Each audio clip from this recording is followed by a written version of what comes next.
I'm Robert. Thanks for the invite today. I'd like to start out by acknowledging the traditional owners of the land that we meet on today, the Gadigal people of the Eora Nation. And I pay my respects to their elders past, present, and emerging, and extend that acknowledgement to any Indigenous or Torres Strait Islander people who might be with us today. So we've just heard a bit about the theoretical underpinnings of where we're at with AI, using it in cost-benefit analysis at the moment, with a particular focus, I think, on using it with the tools that are publicly available. For example, ChatGPT and the other LLM platforms. Now, my presentation here will be a little different. It's going to be a slightly more conversational. It's going to be a bit more interactive as well, just as the platform is that I've developed. And this is something that I've been working full-time on for a little while now, but has sort of been the culmination of my career thus far. We touched on a couple of the systems that are available, like Stata and SPSS, that have been around for a long time to do detailed modeling and evaluation. And they tend to get used quite heavily in academic settings. I don't know what everyone else's experience is, but when I found that when I left university and started my career quite a while ago, that I arrived and I thought, where's all the software? Why don't we as economists have dedicated software for running, for example, cost-benefit analysis and economic evaluation? Fast forward 10 years, and I'd worked across a very broad range of evaluations in different sectors and areas, from infrastructure to innovation, social policy. And I found that we still didn't necessarily have software for this. In the meantime, I'd gotten more heavily involved in software development myself, and I thought, perhaps I should have a go at trying to create something around this new technology that's available to us, of course, AI. So just like we saw an example of Fortran before, an almost prehistoric coding language that was used to calculate trajectories of ballistics and things like that. Well, things have progressed now. Civilization has progressed, and we're at a point where we don't need to do that anymore. Just like more and more, we're not necessarily punching in the individual calculations for our Excel. We might be asking, say, a ChatGPT to create a macro for us or something like that. So Reschematic is a continuation of that technological progress. It's taking the AI systems that are now available to us and rethinking about the ways that we could use that for CBA. In this presentation, I'm going to talk about, first of all, what I felt I could uniquely bring to this is not necessarily theory on AI or more talk about AI, but rather my specific experiences in developing this platform over the last year plus, and what that means, what the learnings from that have been so far. I'll talk about how Reschematic is potentially enabling a paradigm shift in the way that we do CBAs, and then we'll do a live demo. So I'll show you the platform. We can start to get more interactive. I'll take some suggestions, and you'll see that by the end of the session, we'll have a very rapid, basic CBA model together. So lessons so far. Posing a question to begin with, and there's been quite a bit of talk about this right from the beginning of the session in terms of a lot of the quotes that we saw around using AI or using technology as a suggestion or a starting point, using CBA as an exploration. And I want to think, do we expect that in time? And it turned out quite a few people expected this based on our Slido at the beginning, that we'll be at a point where AI can just produce CBAs in the push of a button. Technically, we're already there. So I can say from my experience that you can do this. It's possible, but it's imperfect. There are a lot of objections to doing that. And as you'll see over the next few slides, there are quite a few reasons why it makes sense to have a human in the loop. I've been developing Reschematic for a year now. I've probably done over 200 customer interviews and demos across a whole range of sectors, not just with economists, but with program managers, project managers, startups, people working in commercialization of new technology. And I've taken it from an early prototype that I developed as an iPad app, which I raised investment on, to then go on to develop it to be what it is today. And I just wanted to note as well that about 2/3 of the users of the platform previously didn't do much of their modeling in-house. They maybe had some experience around it, but it wasn't something that was sort of their day-to-day activity. Now, if we think about our current CBA process, and this is highly, highly simplified, from the consulting side, if you were engaging a client, say in government, on a CBA, you would sort of start out with your inception meeting. You would go on to do your specification where you agree on what is going to be developed for the CBA. You would get agreement on that. You would undertake basic desktop research. You would go away, do the modeling. You would come back. You would get everybody to agree on what you've modeled. You would then go back again, do some detailed modeling. And so it's this step-by-step sort of sequential process. Now, if we had an AI that you could just press a button on and it would do all this for us, what would that look like? Of course, something where you had basically the entire process all in column one. You press a button from start to finish, the AI is done it all. Now, as I said, it's technically feasible, and I apologize for the dropouts here because I'm having to share my screen. I think you can still see it. So this is already technically feasible, but again, I don't think it's a viable real-world option, as we'll see. So there's three main objections that I've received in all those demos and interviews that I've done. So the first objection is around trust, and we've already spoken about this quite a lot today. If it's AI, how do I trust it? And this is coming not just from the experts that know how much goes into developing a CBA and the estimates that are required, but also for those that haven't necessarily had a lot of CBA experience and are trying to develop these. They need the trust that if it's AI, that they can depend on it.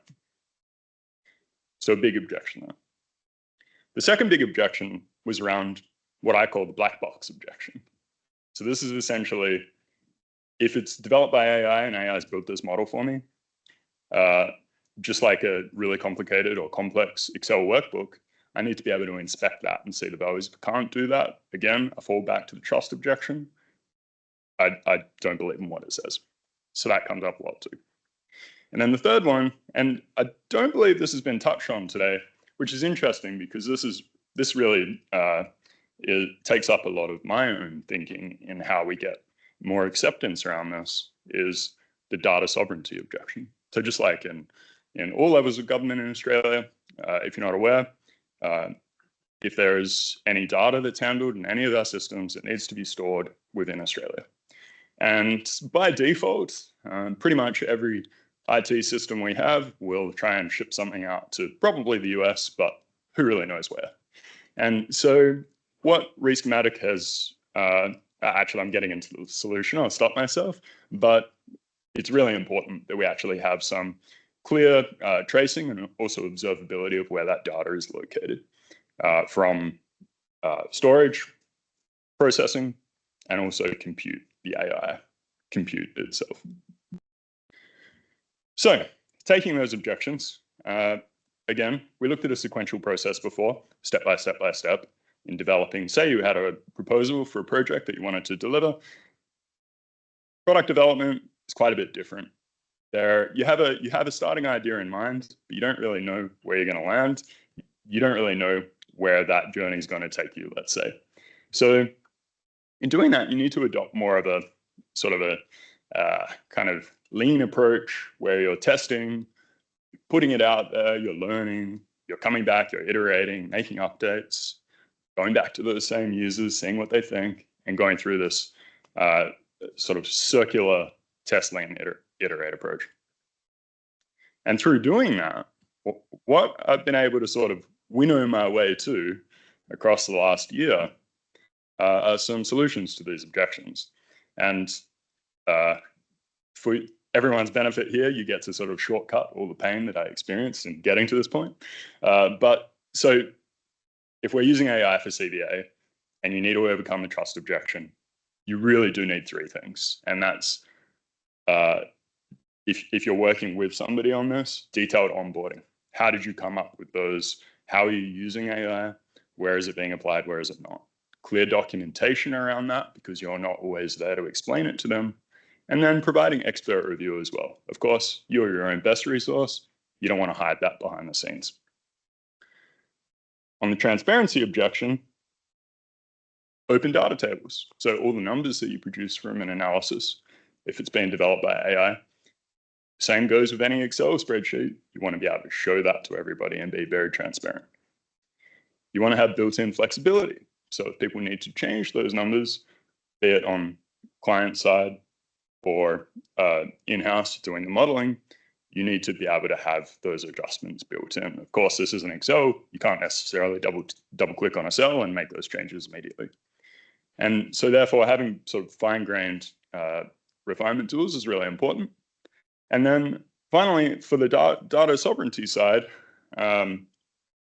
it seems almost trivial to just boil it down to these 3 points when there's so much work involved, but having that storage processing and AI compute within Australia for Australian clients and Australian government is extremely important.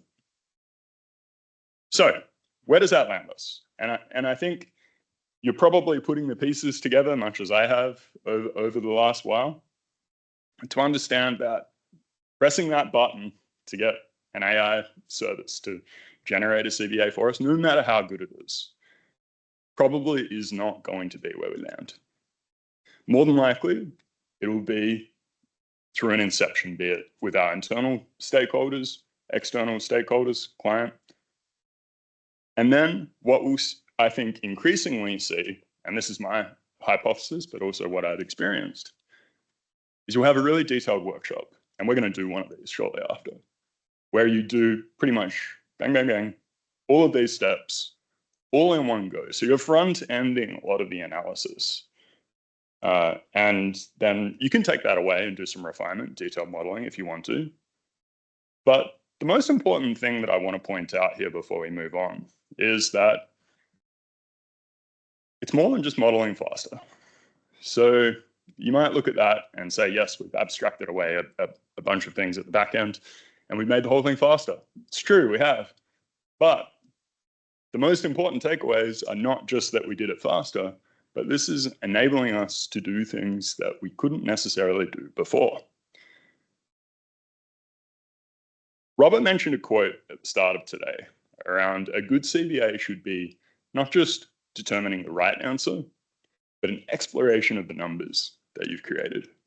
And in its essence, I'm going to touch on a few things, but each of those really lend themselves to being able to explore a CBA rather than produce the one right answer. And so the key learnings from here are that, if done well, there'll be a big reduction in desktop research. And we're already seeing that. We already saw it come out in AI surveys that we just looked at, and that's going to save us a lot of time. It'll impact different areas within organizations differently, I think, but it will save a lot of time. Number one, and probably my favorite one, is there'll be more collaborative development.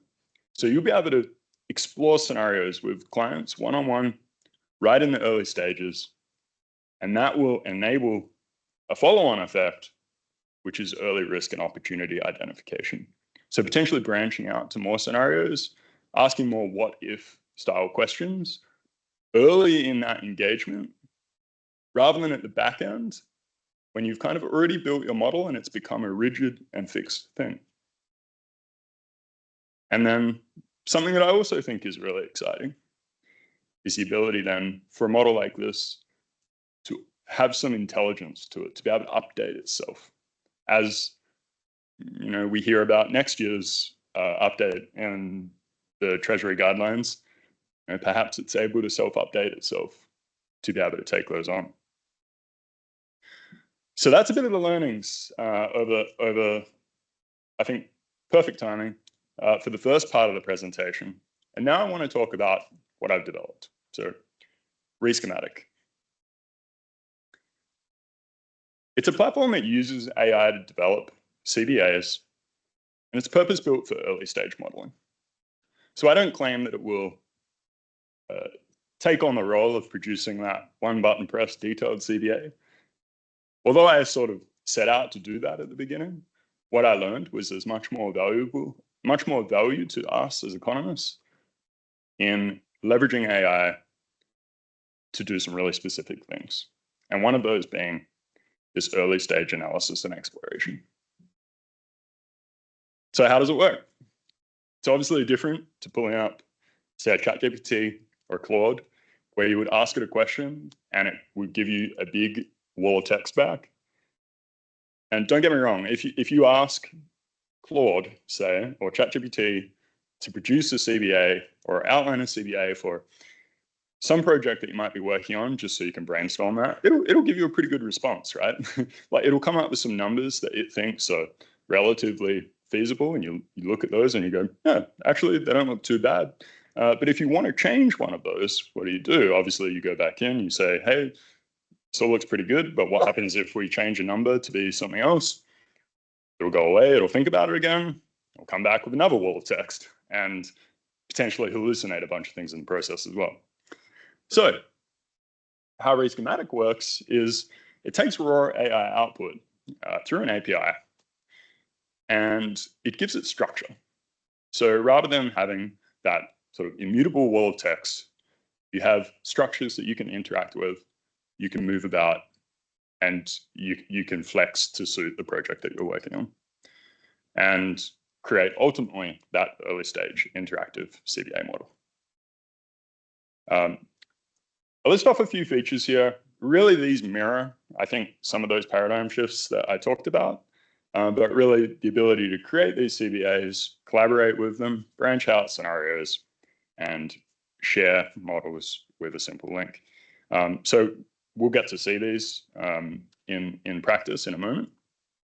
So what I will do is jump to the demo. So give me a moment.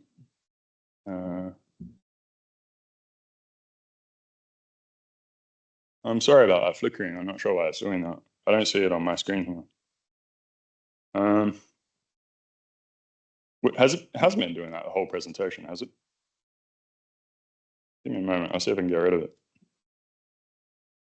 Ooh, maybe we'll make it worse. Yeah. Actually, I might just stop sharing and start sharing again because that will get.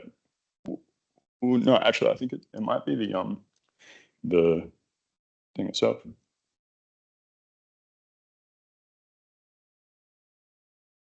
Yeah. Yeah, it'll be fine. I gave a presentation on Wednesday last week, and the screen was a small portable projector. It was about this big. So all the text is really small. I can assure you, even with that flickering, you're still going to see it better than in that preso.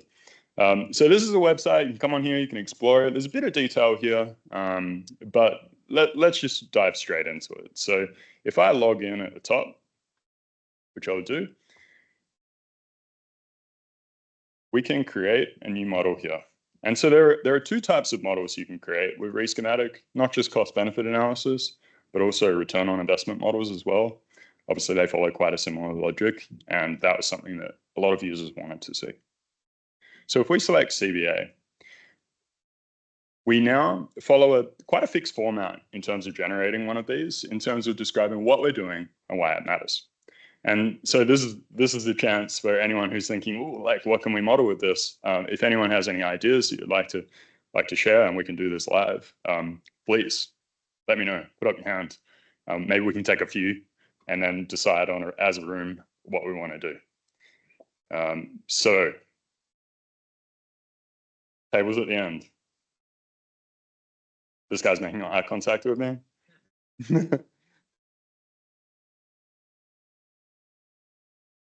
Say that again, sorry. Meeting Commonwealth. Okay, so I will say it's more project based. So if we're developing a specific project, so might there be something, say, like developing a solar farm or something that would? Say it again, sorry. Zero emission buses. Yeah, sure. Okay. So if everyone's happy with that, the suggestion was developing a program for zero emission buses, so we can put that in. So developing a program for zero emission buses to reduce carbon emissions. And we'll see there'll be a few other benefits as well. Now, I'm going to zip through a couple of things here. We'll be showing this to the public. It's a CBA, although depending on the audience, it could be an investor or a customer. We could add even more context if we wanted to. So for example, if you had some policy documentation that you wanted this to consider, it could certainly do that too. The best bet would be to summarize that and put in the summary. Now, so this will take a moment to generate. Still getting a lot of flickering. So here we go. So we've come back and we've got lots and lots of different costs for us to consider. I'm going to zoom in so you can see them a little better. So it'll generate 4 types of impacts for us: financial, economic, social, and environmental. Most of the costs here, I think all of them, have been returned as financial costs. So we've got initial development costs for the program. I'm just going to sort of make a call on these, but if you disagree with me, shout out. So initial development costs, I think that should be included. Research and design costs for the technology, probably not. I think they already exist, right? Marketing and outreach, that sounds important. Training costs, maybe not so important. Cost of maintaining the buses, sure. Fuel or energy costs, in this case, not much. And maybe some admin costs for the program. So we'll just go with that. Now on the benefits side, and pardon this has been labeled revenues, but these are the benefits. We've got environmental benefits from the reduced GHGs, which is obviously what we're after. Now we could be looking at broader societal things from this as well. So for example, reduction in healthcare costs, which to be fair, I'd probably more label as economic, but increased public transportation ridership, certainly financial, and some perhaps social benefits as well. So maybe I'll just select a couple of these, and what we'll do is progress with the model.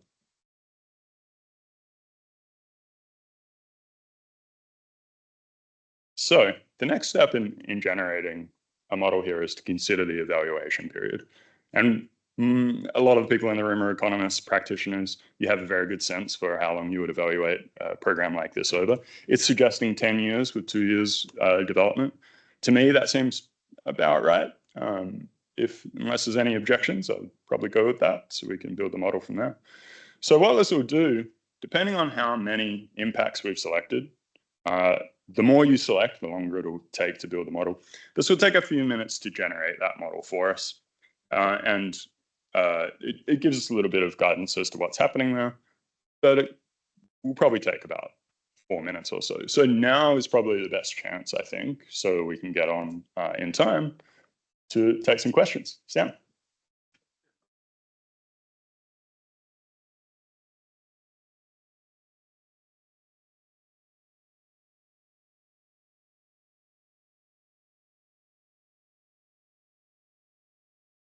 Yeah, so for those online, the question was, can you add in any costs or benefits that haven't been included?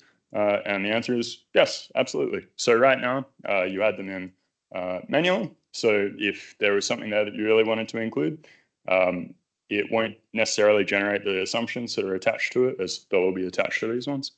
But you would add it in manually.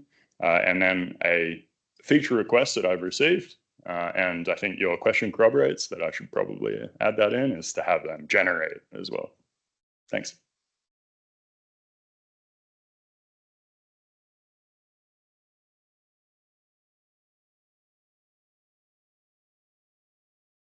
Thanks, Aaron. Quick question.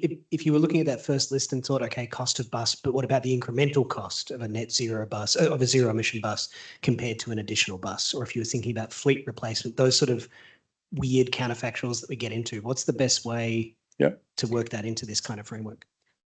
So the best way to put that in would be, I mean, generally you can ask it for that and it will comprehend it, have good comprehension around that.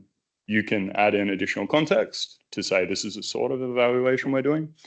And we'll find that a lot of the time, and I think we'll see this here, is that it does tend to think about things marginally and incrementally as well. So it may, we'll see, but it may suggest for us incremental savings.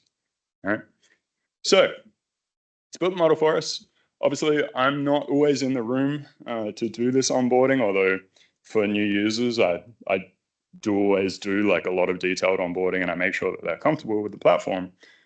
But if someone's developing this themselves and they need a bit of a refresher, you can come through and you can see this little bit of onboarding. So it's generated 15 assumptions for us to review.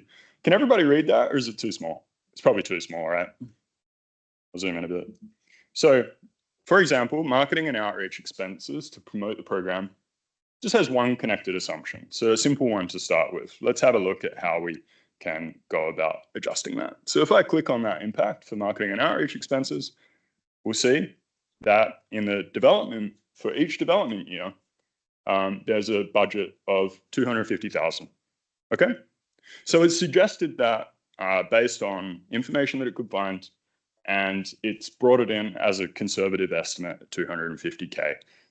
Although it notes that, it probably sits in a range between 200 and 500. It gives us references for those, although note at the moment it doesn't provide the URLs for those references. I've taken them out because every now and then it will hallucinate one, and that's not obviously a great user experience. And so when we have validated one of these assumptions, it moves from a suggested pane of assumptions over to an accepted side. And so each of the impacts that it's generated for us has these assumptions already attached to it. And we can see them all here. And so sort of phase one of interacting with our model is coming in here and validating each of those assumptions. So taking the suggested value and saying, looks about right, or maybe we want to adjust it based on the numbers that we know internally. Sorry, I just lost my name badge.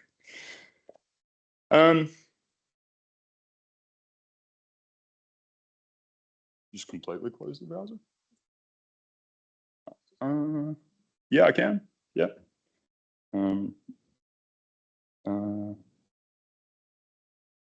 What time? How much time do we have?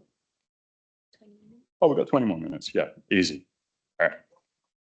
Yeah, fire away while I do this.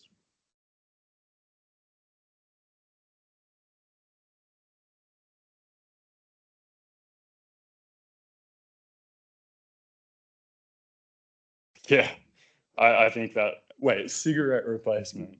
So,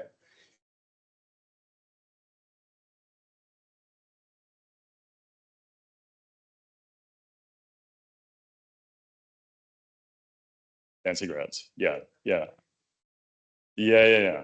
Well, okay, so let's take that as an example. Let's say a large consultancy has developed a study around that, right? This is, I'm just opening the model up again. And I need to get Teams open as well. Sorry, I need the Teams login again too. So maybe.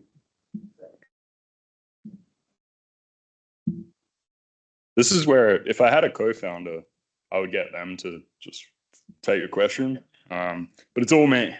So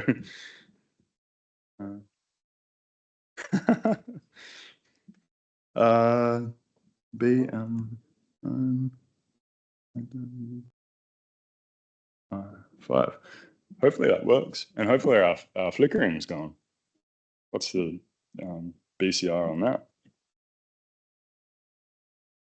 Thanks.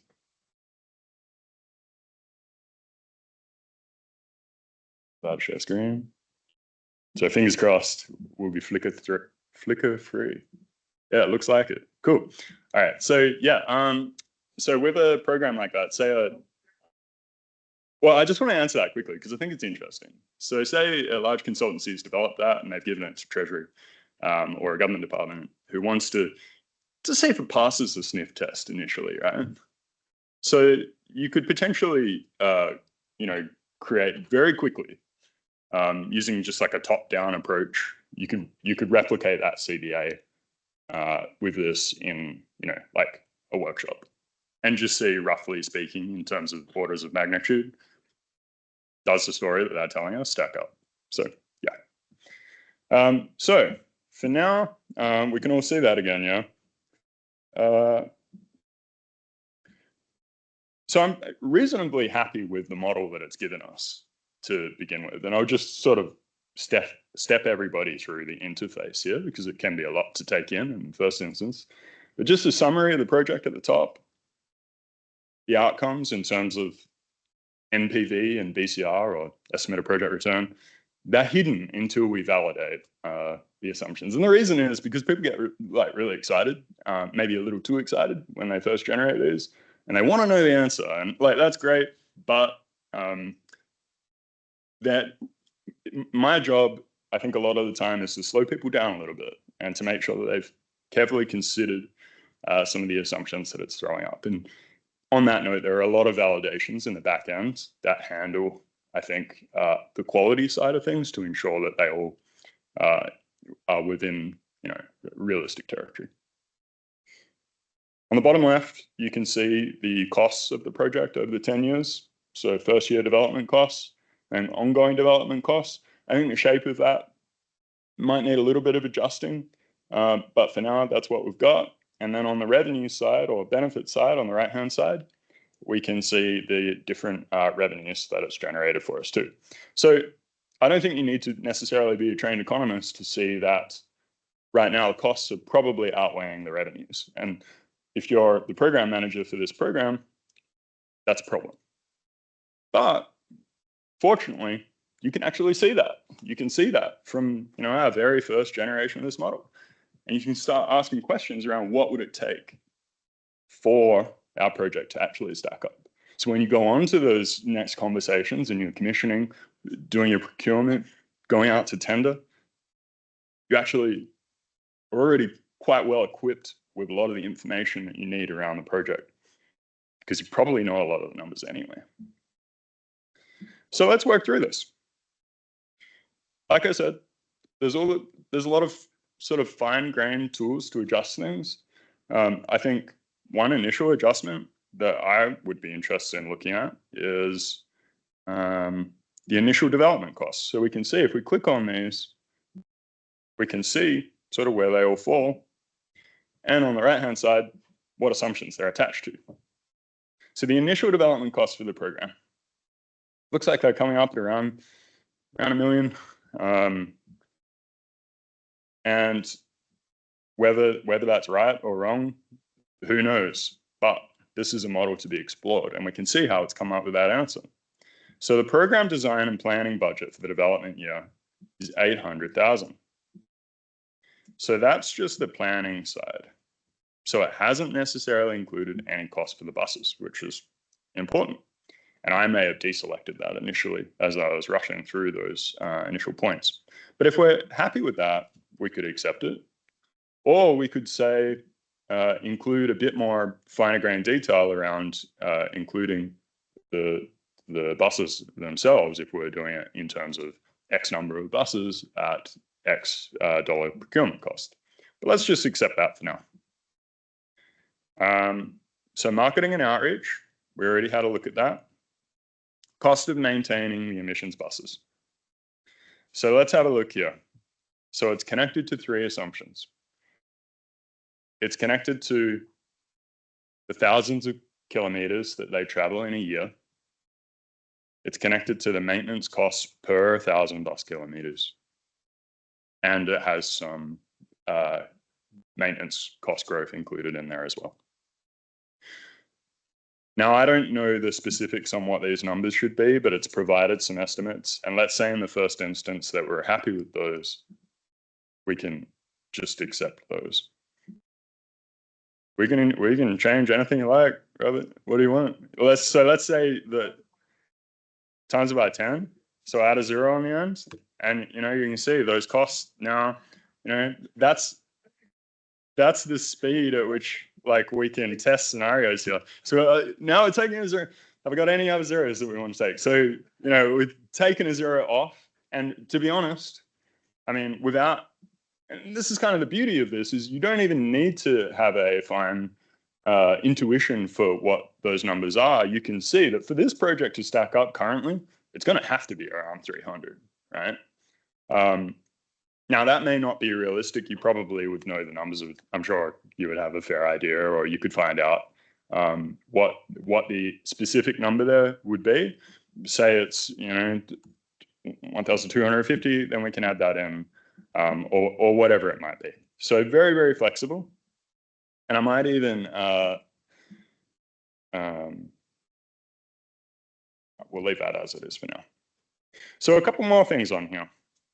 On the benefit side, so environmental benefits from reduced greenhouse gas emissions. So as you can see, curiously, it's got that in starting in the first operational year, but only as a one-time benefit. Now, there are probably many smarter economists than me in the room, you tell me, but I think that should be in every year, right? So in this instance, we can just click on that impact and change it from a once-off, or likewise, we could change it in terms of the period as well, development and operational, but we can make that not just once, but recurring. And so it's as simple as that to make these changes, those sorts of common changes that as an economic modeler, you would typically be doing in, say, Excel all the time.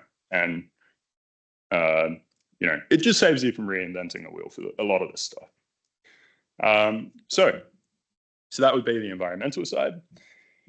And now, just mindful of time and want to take a few more questions. Let's just say we're happy with the rest here. And I'm also mindful that we should put in a capital cost for those buses as well.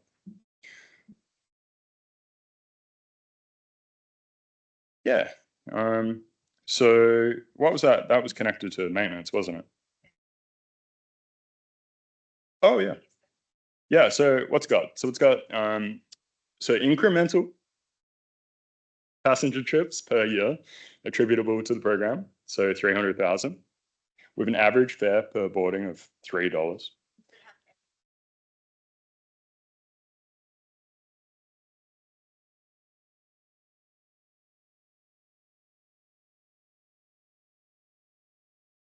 Yeah.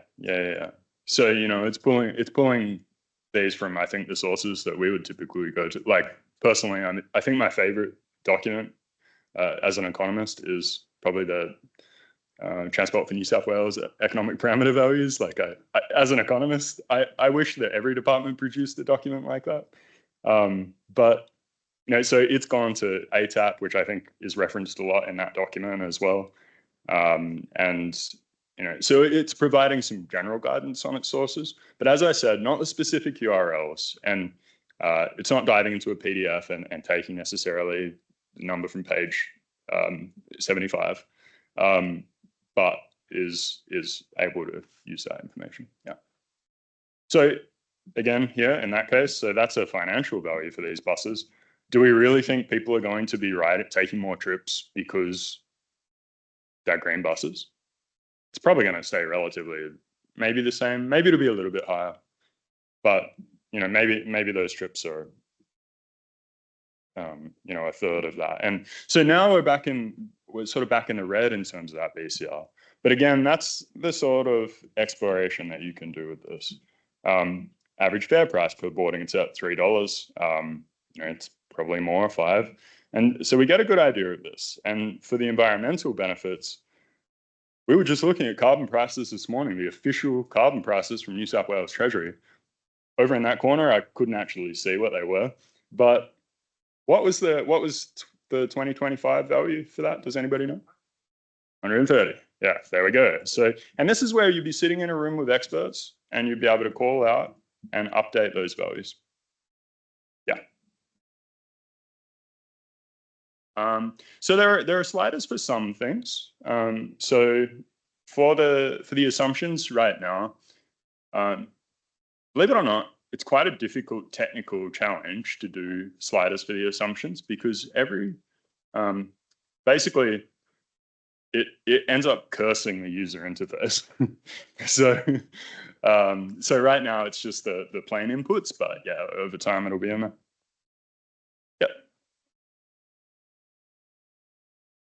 Change the price there, but I noticed there was no endogenous response from the number of additional kilometers Mhm. that people travel. Yeah. Yeah.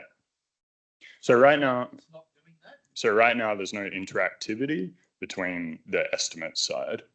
So there is from the user's perspective, there is a little bit of cognitive burden in keeping track of some of the things that you need to adjust to account for this. Okay, so the underlying That- model's not. Well, I mean, it kind of does, but as I said, the estimates that we see there are not, they don't have interactivity between them, right? Yet, yeah.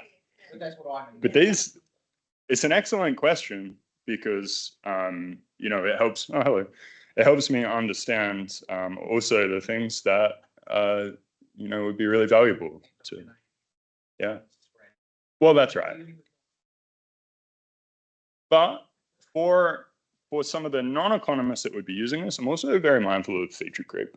And for anyone who's not aware of what feature creep is everyone you speak to will say, "Well, it looks really great." And as a developer, at first you kind of love that a little bit because it's like, oh, I built something people like.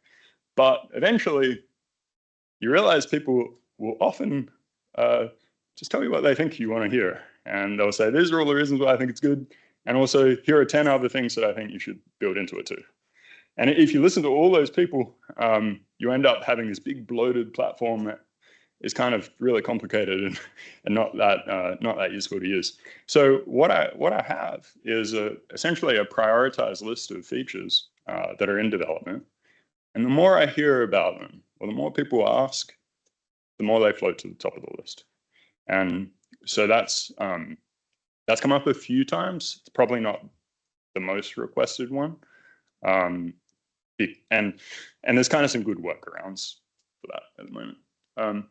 So have a think about some more questions, and I'll just show a couple of other features in here that I think are really interesting. Could I get a time check? 2 minutes. All right. Yeah. So really, really quickly. Yeah. Well, I used to be a transport economist, right? So, yeah, he hasn't told. Yeah, yeah,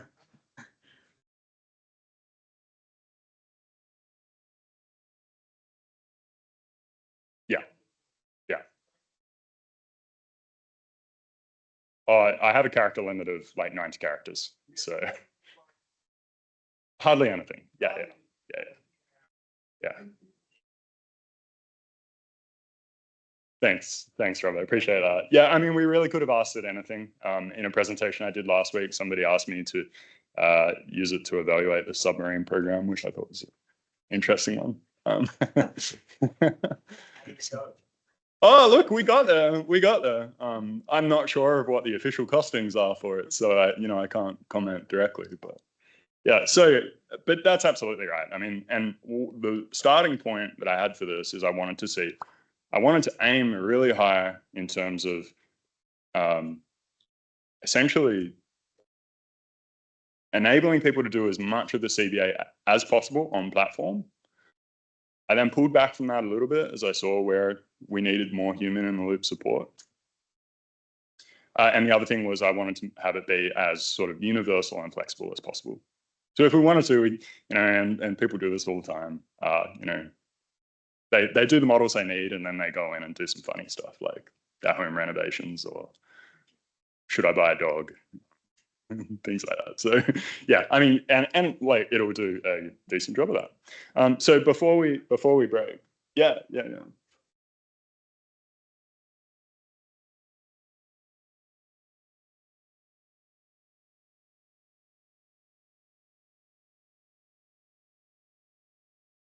That's okay.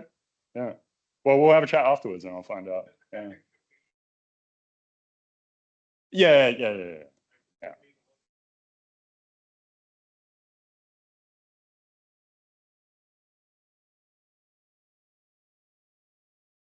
Yes. So yeah.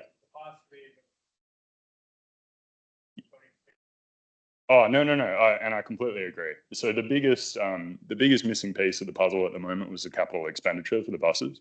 So let's add that in really quickly. And please, perhaps we'll go a minute into lunch. But let's say number of buses commissioned as a new variable, which I've just added. And we'll add another one here for cost per bus, right? And we'll change the type of this one from a quantity to a quantity by default. We'll turn it to a price. Do you have any idea what the cost for those buses are each? 250,000. So there we go. So that's 250,000. And maybe, the initial pilot project, 100 buses. It's a lot of buses. So we can add in a cost here. And this goes back to another, I think, Mike, you had a question around this. So capital expenditure for buses. So we can add this in. And currently this is the way you do it. So it's in the development period. It's either a once-off or a recurring thing. So perhaps in this case, it would be once-off. Sure. So we go, so we go recurring. And so now the development period, the operational time is 5 years. So we see, hopefully we're getting into a more realistic picture here for you.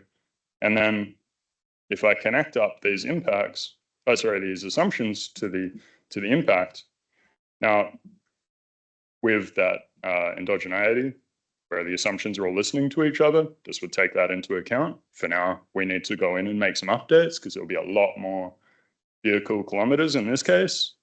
But now we're in realistic territory for the capital expenditure.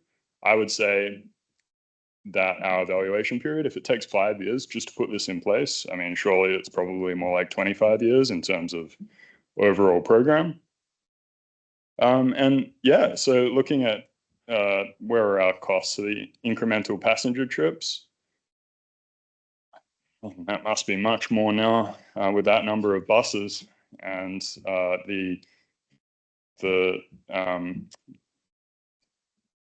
the way that we calculate the emissions probably needs to change a little bit as well. So we have the total avoided GHG emissions.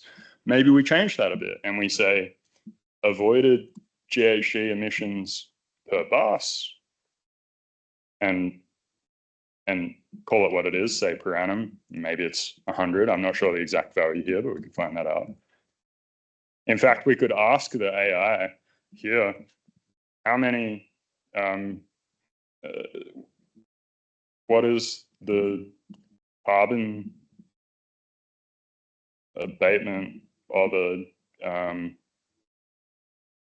electric bus compared to a diesel bus generator refinement?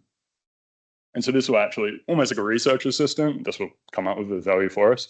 Of course, we could go into ATAP or something and pull out the true value that's been specified, but this will get us an estimate. Question?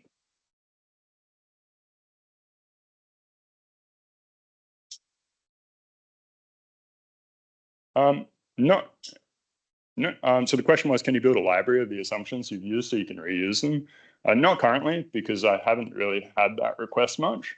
But I think it's a really interesting concept. And then between your projects, you could keep reloading that. Yeah. Apologies, we didn't get the. There's always, it's a live demo. There's always going to be something that doesn't work. So it was that refinement bit. But so let's just say it's 100 per bus. So we changed the basis in which we evaluate that from total emissions now to emissions per bus. So if we link it to the number of buses commissioned, now we've got, we're back in the green, basically. And now I don't know what that greenhouse abatement number is. I'm disappointed somebody hasn't looked it up and told me yet, but let's make it 500, and this probably, I think, is a good point to introduce the next concept here. It's probably not 500. That looks out of control. But so something that and this is personally my favorite part in all this, is the ability to create scenarios. So right now, this is our base model for a time. Yeah. Yep.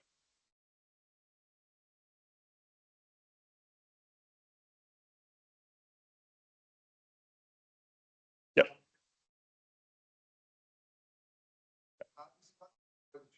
And you're doing this live without a net, with a random question. So I hope people that. So won't keep going. You can upload. Thanks, Robert. Yeah, we'll probably just take like 2 more minutes to talk about these scenarios, and yeah.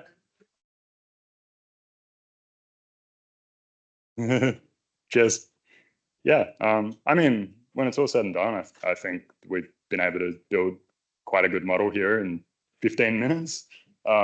I would from here, I mean, personally, I'm not happy with it. I'm an economic modeler and I can see some flaws that I would want to adjust. But, you know, what's that going to take? Another 15 minutes probably to get it to where it needs to be. But we're almost there. And so at this point, we have our base model. What if we want to explore a new scenario? So we went from commissioning, 100 buses. What if we just run a pilot program at first? So we'll call this the pilot program scenario. And of course, this could be many different things. It could be high expenditure, it could be the gold-plated buses, it could be low expenditure, it could be location A, B, C, depending on your project, fuel type A, B, C, whatever it might be that you're looking at. But in this case, if we do this pilot program, well, the number of buses here is probably a key variable that's going to change in the scenario. So what I might do is pin that to the top. So it's up there at the top. And now we can adjust this between those scenarios. So for the pilot, we're just going to have 10 buses.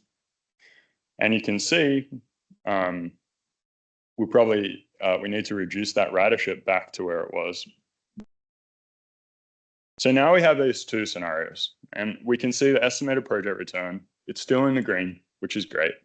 But maybe the pilot initially does not have a positive return on investment. Maybe it does, and that's why we're doing it, to demonstrate the positive return. But either which way, you can go to your meeting or your workshop prepared with the story that you want to tell like that, and then have the ability to switch between those scenarios really easily and make any updates you need. And then one final thing, 2 very small final things. So you can see a timeline for all this. So there's more of a visual aspect to how it all proceeds. You can apply discounting. So discounting was not enabled in the figures we just looked at. And of course, you can adjust the discount rate. You can see the data tables with everything and also download these to CSV. So that's the black box objection that we spoke about. And then when you're happy with all this, you can take a link to the model and share this. Obviously, I can only see this model right now because I'm logged into my account. It's on my account. But I've got a link to that model, which if I sign out and I'm just coming in here from the public and I drop in a link, I can actually come through, navigate to that model, and here we are, just where we left off, and we can actually interact and adjust all this as normal, but it's like read only. So if someone else opens up, they'll still see the story, that the CBA story that you were exploring before. So anyway, that's that. I'm sure everyone's probably hungry. Really grateful that you all stayed back a couple of minutes to find out a bit more. And if anybody has any questions, please, I will I'll pop my, that's my LinkedIn if you want to connect. And yeah, if you have any questions, feel free to come speak to me after the presentation or during lunch. Would everybody please join me in thanking Aaron for his very illuminating presentation.